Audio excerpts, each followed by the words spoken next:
95. Sorel's Descent.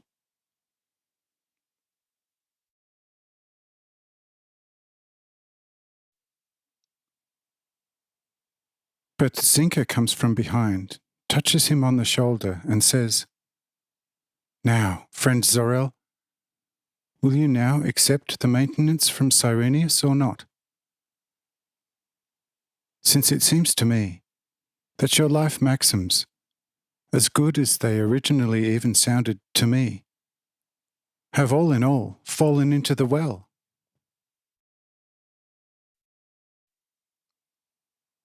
Says after a while Zorel, "Yes, yes, only the Saviour is right.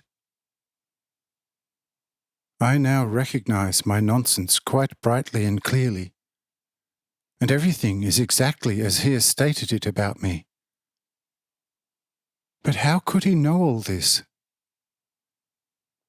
Yes, everything is true, and unfortunately just too true.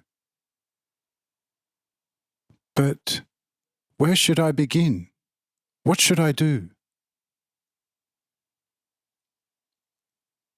Says Zinka, "Nothing else than ask for the right instructions, listen to them, and act accordingly. Everything else leave to those who want your well-being and can help you and also will, if you do what I have advised you to do."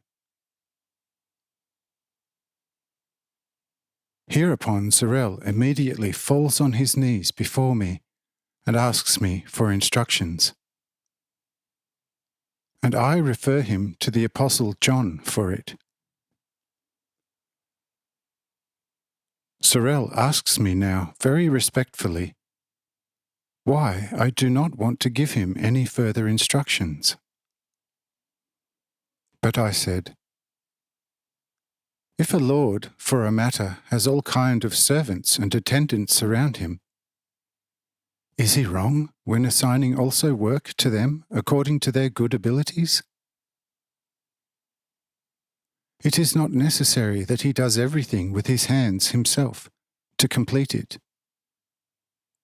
The Lord's Spirit is sufficient, and the work will nevertheless be completed by the skillful hands of the servants. Therefore, just go to him, to whom I have referred you, and you will also find in him the right man. It is him, at the corner of the table, who wears a light blue coat over his loins."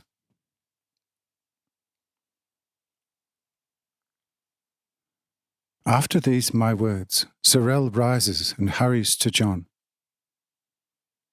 When meeting John, he says to him, "You, loyal servant of this exceedingly wise man over there, even if you have heard who I am and how I am constituted, give me for my complete betterment the teaching, which will make me worthy to be accepted among those who are with a true right calling themselves people. For becoming a true human being, I do not demand any supplies any more, but only for the sake of the truth do I want to hear the full truth from you." Says John, "In the name of this man over there, you will get it. But first, you have to give me the assurance to completely change your life in future and make good any harm which you have caused to other people against their will. Even the merchant in Sparta must be refunded with his 2 pounds of gold. In addition, you have to completely let go heathenism and become a new Jew. Since your grandfather was a Jew from the tribe Levi. 40 years ago he moved to Sparta to preach the only true God to the Greek, and to convert them in spirit to Jews. But in the end he himself was persuaded, and with his whole house became a silly and very blind heathen. And you are the same, since you only came into this world in Sparta.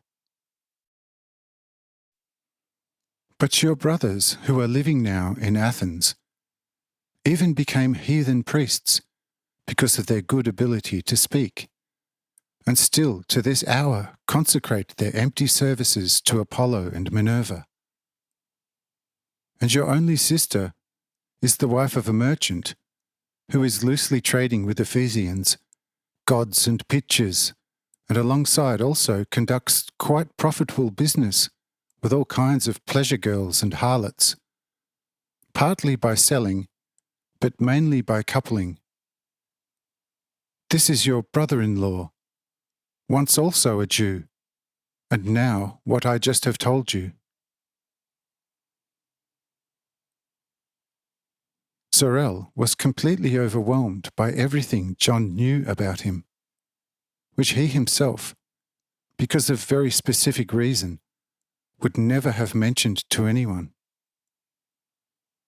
Therefore, he couldn't think otherwise of the man from whom he just heard all such information, that he must have been in Greek and knew about everything what happened there and still occurs right now.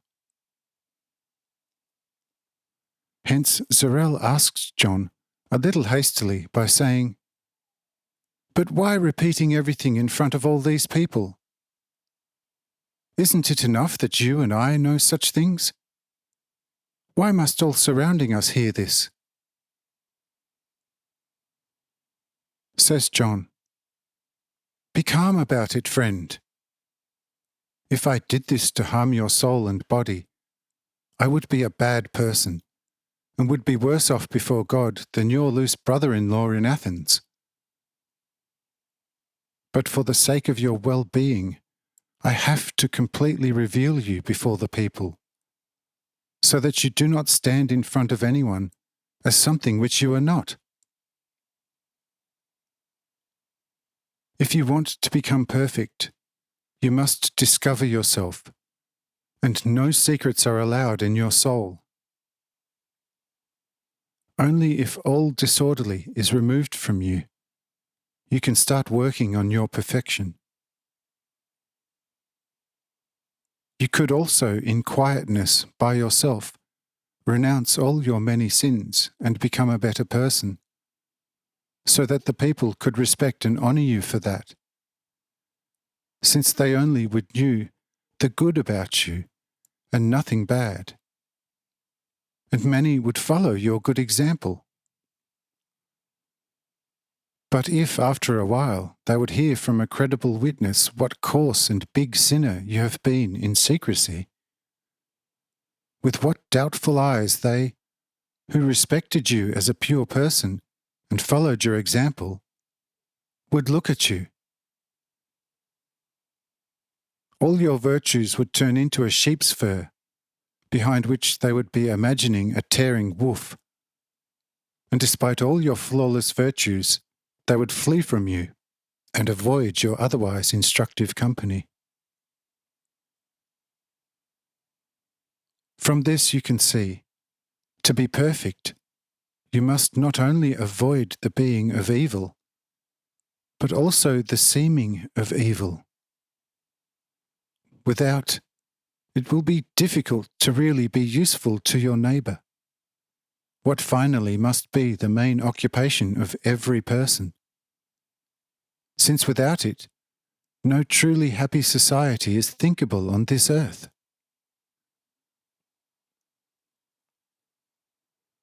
What use would it be for a society of people if every person by himself is perfect, but keeps himself hidden from his neighbour? Then one would start to distrust the other. And if a single mosquito is humming around the head of a harmless neighbour, one would see many flying dragons and elephants. But if all are getting familiar with you regarding who you are, and what have you been before, what you have done, and how you have lived before, and you better yourself and become another person, full of insight of your previous evils, and full of true and lively disgust against them in front of all eyes and ears, then every person will recognize you with sincerest trust and goodwill, and love you as one pure brother loves his other pure brother. Therefore, everything must be revealed before you can actively take on a new teaching. Many things have already been revealed, but not all. And since confessing is not easy for you, I make it easier for you by telling on your behalf, completely faithful to the word and sense, everything of your life, which is brightly clear as the sun to me.